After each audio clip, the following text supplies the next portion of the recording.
two different camps, right? There's best of breed, there's all-in-ones. There's no real right solution or right answer for every firm in the family wealth space, but there's certainly, I think we would believe, some advantages to the best of breed approach. But, just talk to me a little bit about particular approaches and what firms should be thinking about when it comes to the best of breed versus all-in-one. The best of breed is really something we've worked with for most of our careers, because we're always looking at, from a technology perspective, finding the best solution for whatever you're trying to approach. That could be everything from your document management to your portfolio reporting to your accounting, and making those work together and finding the best solution for those. That allows you to reduce some of your risk in some ways as well. So your risk is not in one solution. Your risk is spread across maybe multiple vendors, multiple technology solutions, multiple people that you're working with.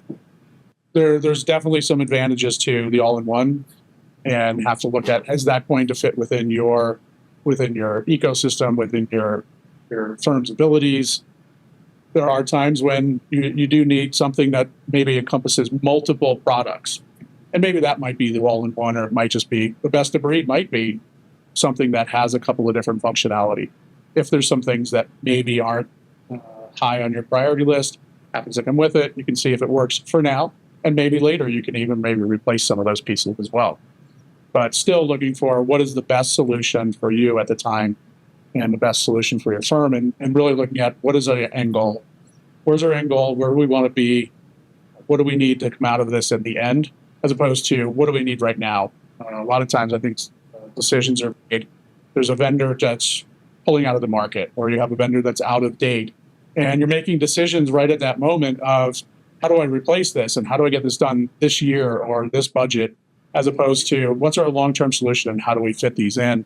And I think sometimes people then end up falling into having to make a decision quickly, and maybe that decision is too quick, and picking, okay, well, I'm just going to go with all-in-one and replacing, as opposed to which pieces do I want to put in place, and how do I to implement those over time, and give yourself the time, the budget, and the thoughtful approach to get to your end goal over time.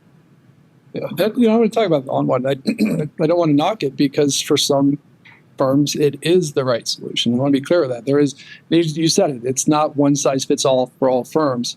Every firm is different. And even if I evaluated 5 vendors and 5 different firms, each vendor might line up perfectly with one firm. And even if it's a small startup versus, the big behemoths out there, all-in-ones serve a very strong purpose. If I were a small firm with just a few people, an all-in-one is very attractive. I don't have to manage multiple interfaces. I have one place to do all of that stuff. If I'm a little bit larger of a firm and I have maybe specialists in accounting or specialists in portfolio management or customer service specialists, it's okay to have different user interfaces. They don't need to have the same environment, because their jobs are very different. And what one person wants to see in a data analysis, a portfolio data analysis mode, is not going to suit the bookkeeper who's putting in journal entries and paying bills. Those just aren't going to be compatible. So I think in that environment, you start looking at other vendors and then figuring out how to tie them together. Yeah, I think firms have a technology personality, right? That an all-in-one may be a good fit for certain firms based on, like you said, maybe it's their sophistication and complexity of ability to manage multiple vendors, versus I need, a single vendor is more attractive to me to be able to provide all the services I need. Best of breed, let's talk more specific. Let's talk a couple of examples of some firms that we work with that went with that approach. And why did they go with that approach? And what was some of the kind of the benefits and the thinking there when they went with that approach? So one of the reasons to look at best of breed is you're not making selections necessarily right off the bat of what do you have. It's what are you going to have. This firm, for example, is going through acquisitions. So each firm that they're acquiring might have a different portfolio accounting system, different general ledger system, different document management system. So being flexible to integrate with all of these different platforms. What are you going to do with them? How are you going to bring that information in? So you're already inherently best of breed, because it was best of breed for whatever your acquired firm is. So you have to be even better best of breed in that how do you integrate these platforms? How do you build a centralized platform for integrating this information, and then eventually maybe moving this information into a centralized platform? So starting with the idea that you need to centralize this information for whether it's billing or accounting or reporting or experience of the staff across the platform.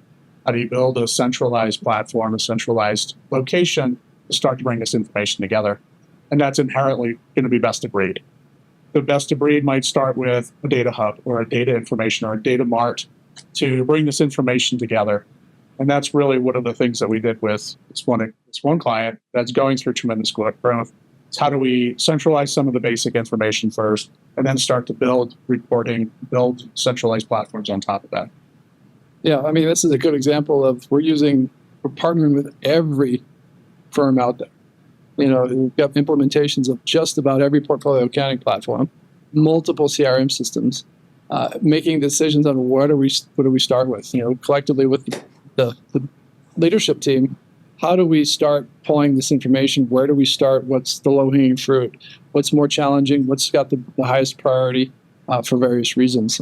And looking at how to pull all of that information together. But I think at the end of the day, we're not actively selling any particular platform. We're really selling a workflow. And how do you do your job? Where do you log in the morning to input your data or actually consume the information? And then where does that all come from, or where does it go to? So where's the next node in your workflow plan? What are they doing with the information? And then where does it go from there? And figuring out how to tie all of that together so that it's working well and efficiently and timely for all of the interested parties. Like I said earlier, if there's only a few people in the firm, it becomes easier to have a single system, a single point of login to get all of the information you're using. But as you start specializing, as you start finding ways of interfacing with different groups of data, it makes sense to start separating some of those functions and separating into different applications that are truly the best of breed for what they do.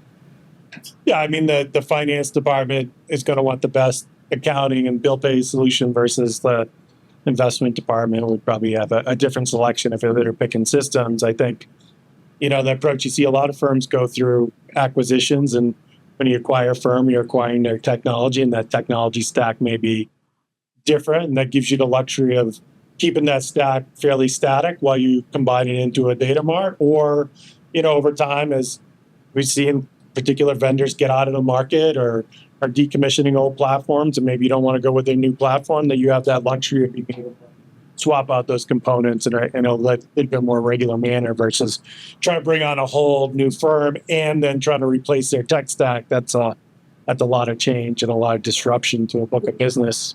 Yes, let me add to that, or at least kind of reiterate what you just said. These systems are living, breathing systems. The firms that created them and are supporting them are living, breathing organizations as well. And what works really well for you today, if you have the best data aggregation firm yesterday, they may not be the best data aggregation firm anymore. Right. Their business model has changed. Their leadership has changed. Something in their environment has changed to the point where they no longer serve your needs as well as they used to, and there's a better option. It's a painful change. Let's not even, sugarcoat that. Yeah. But there are times when it just doesn't work anymore. And it used to work beautifully. The relationship changed. Yeah, vendors are like stocks, right? They're either going up or they're going down. There's no staying, neutral and staying static in today's environment.